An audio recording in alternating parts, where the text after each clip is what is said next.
Good morning. Today we are welcoming our guest, Dr. Manny Ahmed, founder of OpenOrigins and visiting researcher at the University of Cambridge. OpenOrigins aims to combat deepfakes and fabricated AI content using blockchain technology. We're very excited to chatting to Manny today. Great to be here. Yeah, thank you. This is The Internet Seriously.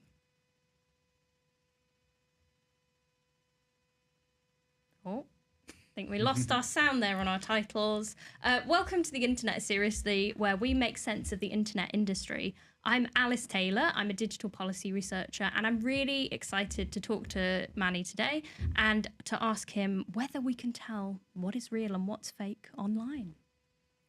Hi, I'm Emily Taylor, and I'm really excited to welcome you here today, Manny, and to talk about, maybe we can. I'd love to hear about your journey to where you are now and your personal journey, but also thinking about the future and the past and the impact that pervasive AI is going to have, and your work and how you're going to help people navigate fact from fiction. Got a lot to talk about. We have got a lot. Let's get on with it. Yeah, it's really nice to have you here today, Manny.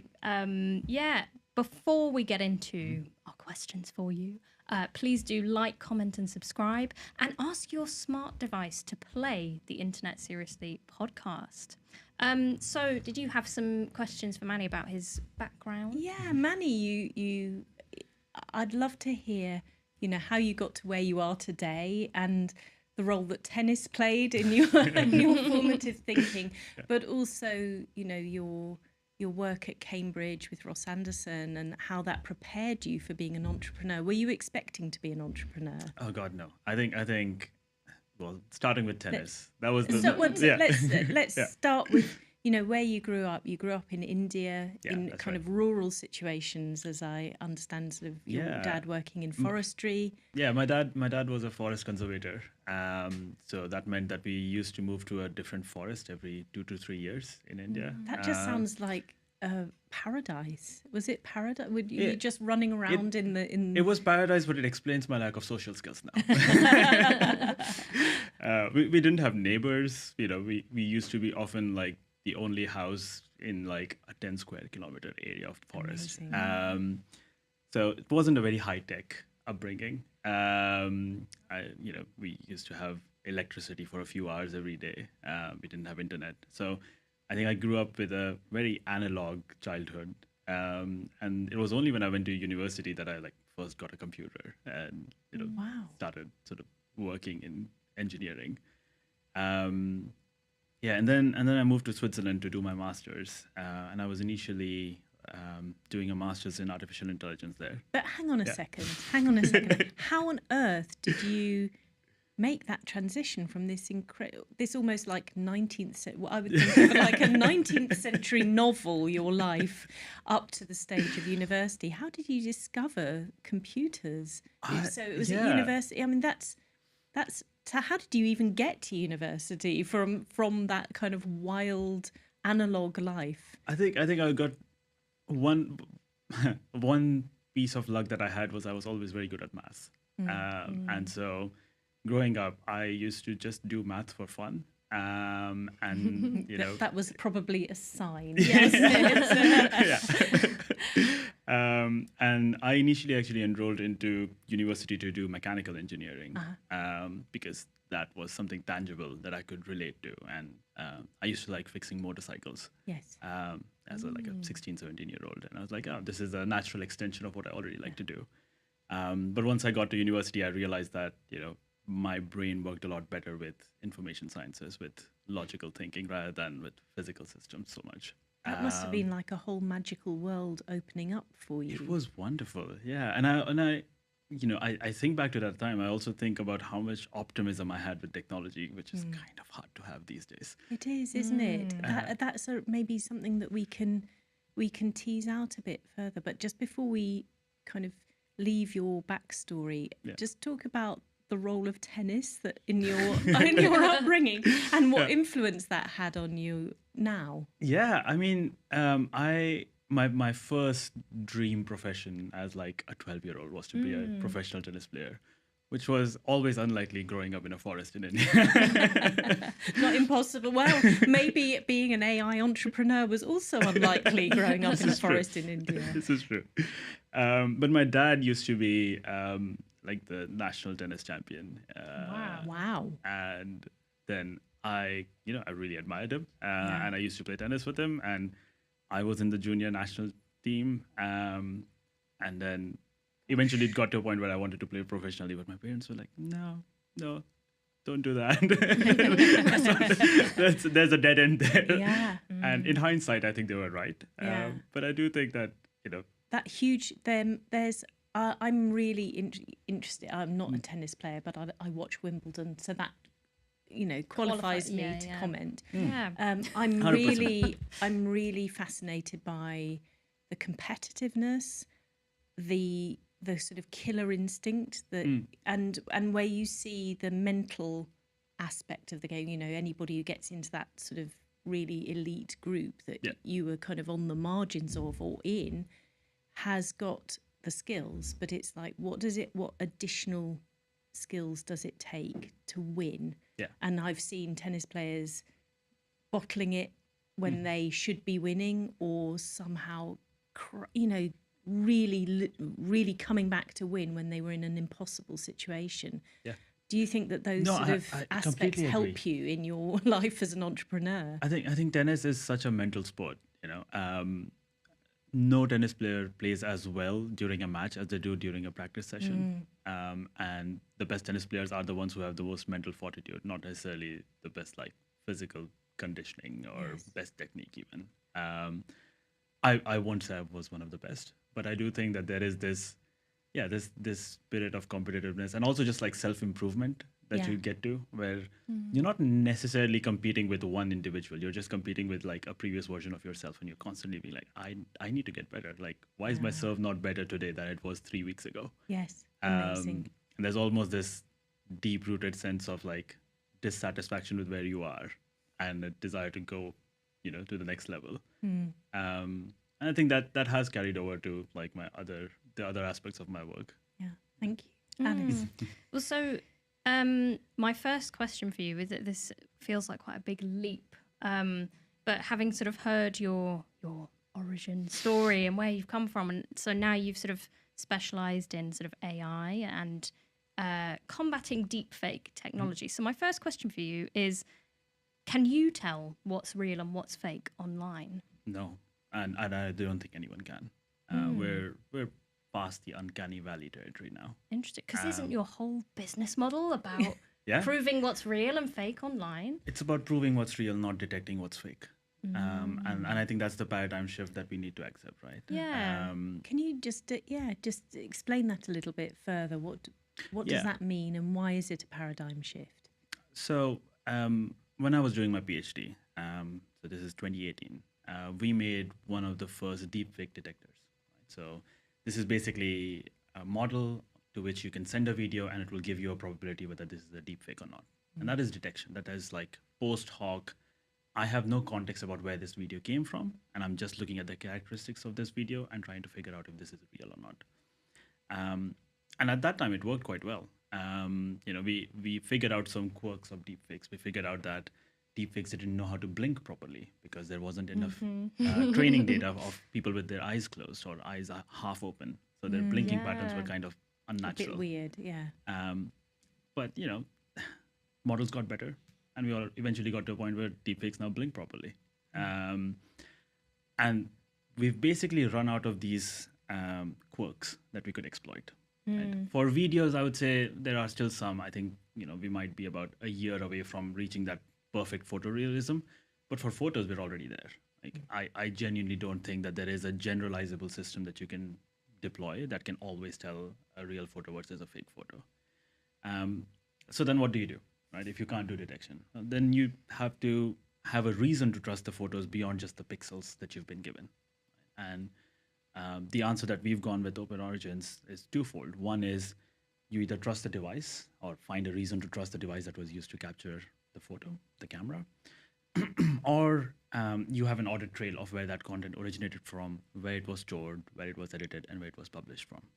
So this results in two sort of different products, which we call archive anchoring and secure sourcing. One is for protecting historical footage, and one is for protecting future content. I'm going to ask you more about OpenOrigins and your work, but before we do that, it's time for our guilty pleasure online.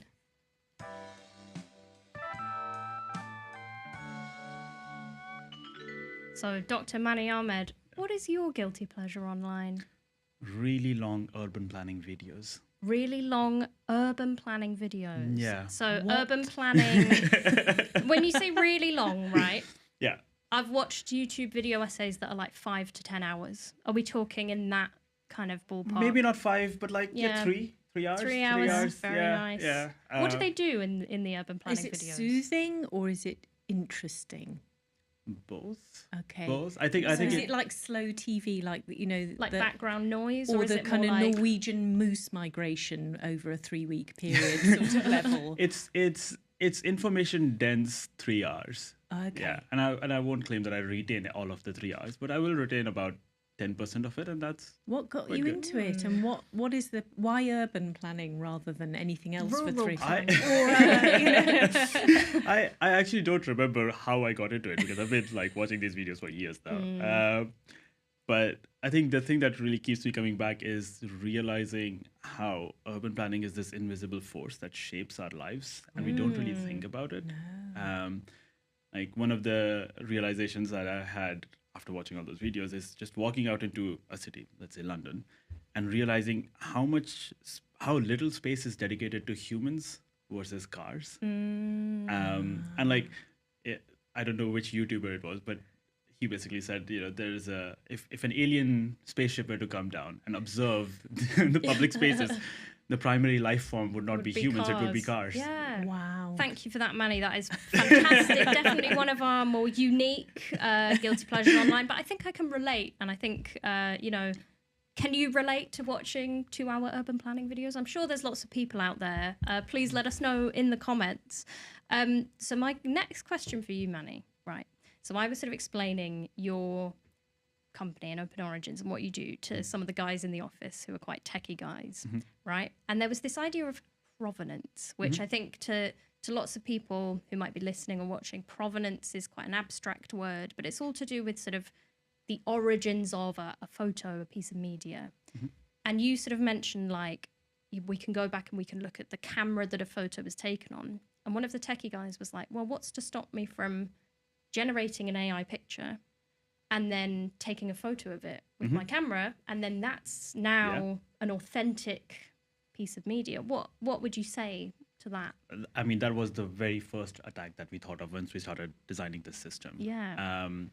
And so our answer is, when you're using secure sourcing, we actually create a 3D depth map of whatever is in front of the camera. Yeah. So if a citizen journalist is using our application to prove what they're seeing, and they hit the camera button, it's not taking one photo. We're taking a composite of like 100 photos taken over a 1-second span. We're recording how the phone moved. The phone always moves, microscopic ways because human hand isn't perfectly stable. And we're recording all of those different perspectives. Modern phones also have multiple cameras at the back. And all of those give me a different perspective on the scene in front. This is called photogrammetry. So you take all of those images, 100 images. And sorry to interrupt, but how do you get? So if you're looking at one image, how do you get the 100 images? Am I? Yeah. So you're not looking at missing? just the one image, right? No. So I have my phone. Yes. I've got an application installed on this. Yeah. The OpenOrigins application, and when I take a photo, the app is actually taking multiple photos. It's not taking one photo, right? So it's taking a photo from this camera, this camera, this camera. And then it's stitching it together into a 3D scene. So, when your colleague said, what if he took a photo of a photo? This technique will be able to distinguish between a flat surface, like a screen, versus a curved surface like my face, right? So there would be a tangible, provable difference between a photo of my face versus a photo of my face. That's really interesting. So you sort of, because you mentioned that you want to prove realness rather than detect fakes. And I'm really interested in that because deep fake detection has been described as an arms race. And so why is it you think what's wrong with detecting fakes? Why shouldn't we be doing that? Yeah, I mean, it's a hard-earned lesson, right? As I said, I was in the deepfake detection space during my PhD. I made deepfake detectors, and it's a really fun arms race. Like, it's a wonderful technical challenge. There's a lot of creativity, but it's not a sustainable solution. You can't have democracy's fate depend on whether you're winning this technical arms race this quarter or not. You need a more sustainable, more permanent solution. And also, we're just running out of quirks. These quirks that deepfake detectors use to distinguish between real and fake. We're kind of running out of those. So, yes, we're in that gray area right now where some deepfake detectors for videos do work, but we're soon going to run out of that, and we'll be well and truly into the territory of perfect indistinguishability. Yeah, because it's sort of interesting talking about, we talk about deepfake detection, and the real world implications of these are, 2024 was one of the biggest years of election interference globally that we've ever had. And something I'm kind of interested in with your work with OpenOrigins is you're interested in historic content, not just future proofing. So can you tell us a bit more about what do you mean by historic content? Is that like the 1920s? Is that yesterday? What does that mean? All of it. So we have a decent answer for content that's going to be created in the future. This application as an example, right? If I have that software installed on the camera, then I can prove that a photo taken today or in the future is real. But there is the question of, well, what do we do with all of the content that exists in media archives, dating back 100 years? If CNN has a speech of Obama from 2008, how does CNN prove that their version is the real one and not the one that someone generated on Sora yesterday? Like, those look visually identical. And does this come into you're working with ITN, the news broadcaster? Right. Is that part of what you're working? Can you sort of exactly. So make the link for us? Just for the context for your audience, ITN is the sort of video production house behind Channel 4, ITV News, etc. They have the second largest news video archive in the UK behind the BBC. And, they have a very forward-thinking team, and they realize that there is this problem, that basically their entire value depends on people being able to trust the archival footage they have. And the value of Channel 4 news segment comes from the fact that you trust that the stuff being shown on screen is real. Well, Channel 4 trust is because ITV says it's trustworthy. But what if an attacker a hacker got into ITV or ITN's servers and, just injected a few synthetic videos in there? There is a 2008 speech by Obama. There is a 2008 speech star by Obama. Those would look indistinguishable to anyone looking into the archive. That completely devalues the trust in the entire archive, and that was an existential threat to an institution like ITN. It's an existential threat to all news organizations, really. And how much do you think we're thinking about this enough? I think not nearly enough. Yeah. I really want to come back to this idea of trust. Yes. But before we discuss that, it's time for our Tech Room 101.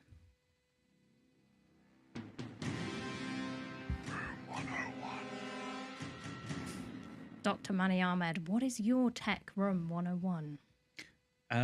I think we should go back to having phones with keyboards. I was told you've brought in something as a prop for this, or is it? Oh, it's no, in your it's in bag. my bag. It's too far away. Yeah. So you brought in. But basically, the idea is that we need to. There we go. I have one of the props. Once again, I have my camera. Yeah. Nice. An actual camera. An actual we don't physical see camera, many of those, which I carry with me every day. Yeah, it's very nice. Does it have film in it? Analog. No, it's digital, but it's as analog as a digital camera. Okay, yeah, very good. Well, you're talking about like physical buttons, really. Yes. Rather than touchscreen buttons. Yes. So there's two reasons behind that, right? One is I think we made a mistake going to touchscreens, because now our devices are consumption devices, right? The entire space is dedicated to showing you stuff. Yeah. Whereas when you had a BlackBerry, half of the device was, The keyboard. just keyboard. Yeah. And that just like at a subconscious level, I think, prompts you to create more, to communicate more, rather than just sit Nice. there and consume. I feel like I have such a bone to pick with cars with touchscreen interfaces because so I had a car a few years ago and this was when like it was touchscreen everything, smart everything, and it was like everything from the volume to the heating controls were all touchscreen. Yeah. And it was so frustrating because it's like the screen stops working or needs to update and then your car is too hot and you can't Yeah, and you have to take your concentrate. eyes off the It's actually road. dangerous. Yeah. Yeah, Yeah. exactly. And also, if it's freezing cold, it can't actually the respond to your screen stops fingers. working, Yeah. and so it's like you're 'Cause just your stuck hands are in this cold. loop. So I think I don't know if I'd go back to a BlackBerry phone, but definitely a car with analog buttons. Maybe So- this is the next area of hardware innovation, Yeah. bringing back something. So the prop I have is there's a Chinese company that's taking old Blackberries Yeah. and replacing the processor and the camera in them, putting Android on it and shipping it. And so I'm transitioning. That's what you away- brought in to show exactly, us. Exactly. Very And I nice. genuinely think that there's going to be a revival of like analog-ish devices like this camera, that Blackberry, because we just want more tactility in our lives. And I do think it was a bad idea to have everything squeezed into a smartphone. I think you. having Yeah, dedicated very much dedicated for that. devices is good. Yeah, well, let us know what you think in the comments. Do you think touchscreens are, the worst thing ever? Would you go back to a BlackBerry? Do you think this is the future for us? Anti-touch screens or pro-touch screens? So we were talking about this idea of trust and trusting what is truthful, because there's, the world that we're talking about, sort of things like provenance and information integrity. That is another very sort of industry term, which the lay person doesn't come across very much. But information integrity is all about proving what's real online. And sometimes that involves detecting what's fake. And it's really interesting. You said the word trust. And I feel like this all comes back to trust because, we were sort of thinking about, we had like a round table on information integrity, and there was someone there who gave the example of the horse meat scandal, where they said, McDonald's have the most watertight, robust meat manufacturing production line in the world, with no horse meat in any of their products, as opposed to Waitrose, who did have horse meat in a lot of their products. And McDonald's had to spend 2 years of marketing budget proving that they did not put horse meat in their products, whereas Waitrose didn't have to do anything because everyone just trusted that they were a trusted brand. So when you think about, you were giving this example of sort of doubt and destabilizing the legitimacy of like a trusted brand. How do you think, something like OpenOrigins and your work, what do you feel about trust and the human element of sort of determining what's real and what's not real? Yeah, I think I fundamentally see my role as trying to make the situation not get worse. All the problems that you highlighted there around trusting a brand, public perception. I mean, those problems will continue to exist, whether OpenOrigins exists or not. But And now I guess there's they have existed since brands were just illustrated drawings, and we didn't have any of this technology. Yeah, but now there's a whole new paradigm of problems that didn't exist 5 years ago. And that's around establishing ground truths, right? So I work with a lot of journalists, and they are, by and large, really, really driven to arrive at the truths, to have a lot of evidence to back up their claims, when they're writing a story. But there is this implicit assumption in a lot of their work that if there's a photo of it, it's real. Right? That if it's been recorded, it's real. That if someone is on camera saying something, it's real. And Pixar, it didn't happen. But we're no longer in that world, and I don't think so.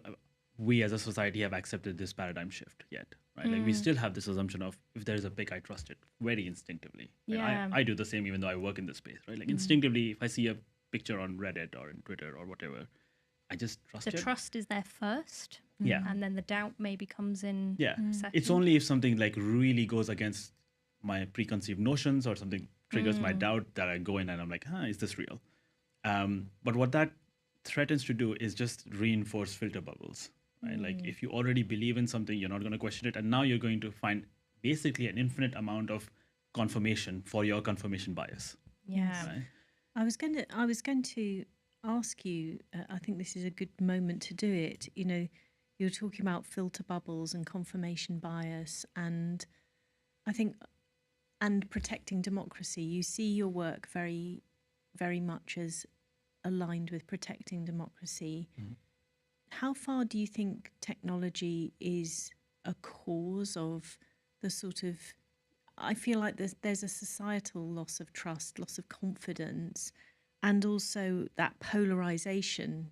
You know, we're becoming, I feel, I'm not the only one, but there's a sense that we are becoming less tolerant of different opinions, that we're getting into our corners, which is a very dangerous place to be.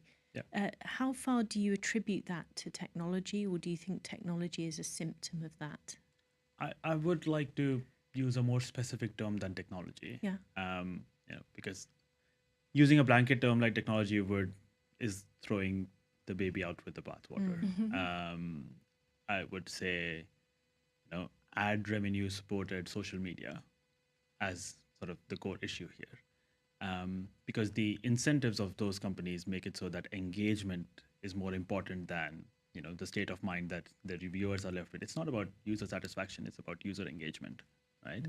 And it turns out that anger and division are really, really great tools if you want to maximize user engagement. We've got leaks from Facebook detailing how they've optimized their algorithm to create deeper filter bubbles, to create more division. And this is a strategic decision driven by the fact that they are an ad revenue generating business. So on the plus side of technology as a whole, I do think we have a lot more transparency. We have a lot more insight into how, for example, police is behaving on the streets because we have body cams, right? Like that was not a thing we had 10 years ago, or 15 years ago, let's say. We have a lot more transparency into government bureaucracies. In India, for example, I remember a time where it was basically a black box, but now there's a lot more insight into how things are happening within government. And all of that comes from technology. But then on the negative side, I do agree that we are very polarized. We basically don't have a shared sense of reality. I think that's the problem. I think that it comes back to what you were saying about the ITN is the touchstone of truth. That there are shared truths that we all acknowledge. Yeah. And do you feel that's wobbling? Very much so, right? What do we do, and how does OpenOrigins help us? Yeah, there's two problems there. One that OpenOrigins can help with, and one in which unfortunately we can't. One problem is, when something gets posted on a social media platform, on any website, we can by default start filtering out things that are not proven right. So anything that does not have a stamp of authenticity, like the one that OpenOrigins makes, we should just not show it, because by default we should now start assuming that it's AI generated. Because I think Alice and I were talking earlier, there was a report out recently that for the first time in the internet's history, majority of the traffic on the internet is bots now. So this came out like 2 days ago, where 52% of internet traffic is now bots. Yeah, and it's the sort of the dead internet theory of like it's just bots making content for bots to engage with. Yeah. Yes, it's like that game. I saw that game where you had avatars that fight each other, and they just carry on when you're not on the game, and then you go back in a few months later and it's like gone at like warp speed, and it's sort of pointless as well. Yeah, exactly. And again, I think that also ties into the incentives, right? Where on their sort of investor memos, Facebook can show an increase in engagement, and if they can't prove whether the engagement is from bots or from humans, they can just claim we have an increasing engagement, even if we all really know that it's like majority bots. So I'm not saying that they don't have the technical skill to do it. I'm just saying that they don't have the right incentives to solve this problem. Where was I? Yes. So one is the question of can we prove we're saving society, Manny. Yes, exactly. Step one. Can we prove whether this content is real? So I think one of the things I would like to see is that we increasingly move to a place where we just filter out things that are not proven. Right? Any photo or video that does not come with an audit trail of where it originated from, just don't show it. And we've actually started making a plugin that you can download on Chrome, and it will basically just hide anything that it can't find a proof for. You know? So Give you a cleaner internet. How does that work? I know we haven't got on. Let's do step 2, and then I want to challenge that a little bit. Step 2 is the one that I can't really help with, which is, we need a different economic system for how we fund these social media platforms and websites. Because I think filter bubbles are not a bug; it's a feature of that revenue model. And if you want to have, a more open system where you are seeing the same content I'm seeing, which is not a guarantee right now. When you open Twitter, you see a completely different feed because your algorithm is optimized for you. If you want to have a more open system, we need a different economic system. Yeah. I guess we don't really have time for it, but I think the idea of auto hiding things that aren't genuine could possibly take us into sort of conflicts with First Amendment, accusations of censorship, but also a loss of that sort of more creative use of AI or synthetic type of material, which is, I was in the tube yesterday. When we last met, we were talking about a rhino skateboarding, but on the tube yesterday, I saw an image of an elephant in the back of a lorry going down an urban street. Obviously not a real image, but that kind of works, and it doesn't matter. And I think sort of one of the things I struggle with technologically managing this is you lose that sensitivity because the technology, will it be able to differentiate between fakes that don't matter and are actually funny and creative and fakes that do matter and undermine democracy? I mean, I want my comedy shows to be separated from my news content, right? and I think that's all I'm proposing here. The algorithms on social media platforms already filter out and censor a lot of content. Yes. What I would like to see is just a toggle. Let me pick whether I see AI generated stuff or not, rather than just having it shoved in my face without my consent.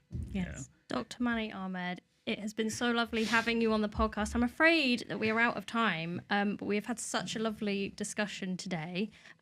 Before we wrap up, I just want to touch on usually we have a comment of the week, but last week we were discussing digital IDs and whether we think are digital IDs a good idea or not. And a clip that we posted has had 1,000 comments. I would say 99% from people saying, no, digital IDs are not a good idea. I don't have time to read out all 1,076, but just to give a sense, people saying, my phone is a Nokia 3210. How am I meant to display my digital ID? Let us know what you think. And from today's topics, questions for the audience. Can you tell the difference between what's real and what's fake online? Dr. Manny Ahmed, thank you so much for coming in to talk to us. It's been really lovely having you and hearing about OpenOrigins, a company that aims to combat deepfakes and fabricated AI-generated content using blockchain technology. Thanks very much for listening and watching. I'm Alice, and this is The Internet Seriously.